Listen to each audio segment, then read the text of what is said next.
முருகனுக்கும் மதுரைக்குமான ஒரு அழகான பந்தத்தை இந்த வீடியோல பார்க்கலாம் வாங்க. முருகனோட அறுபடை வீடுகள்ல முதல் படை வீடான திருப்பரங்குன்றம் இருக்கிற இடமும் மதுரை தான். கடைசி 6வது படை வீடான பழமுதிர்ச்சோலை இருக்கிற இடமும் இந்த மதுரை தான். அவ்வை பாட்டி கிட்ட சுட்ட பழம் வேணுமா சுடார பழம் வேணுமான்னு மரத்து மேல உட்கார்ந்து முருகன் விளையாடின தலமும் மதுரை தான்.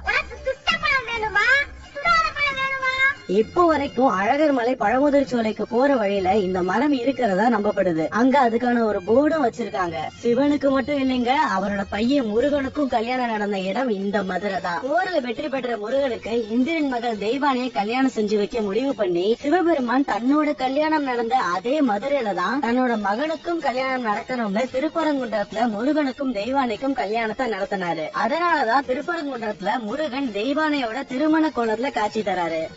மகன் மைந்தனுக்கு மலை மீதே திருமணம் நடக்கட்டும். திருப்பரங்குன்றத்தில் முருகனுக்கும் தெய்வ யானைக்கும் திருமணம் நடக்க ஏற்பாடு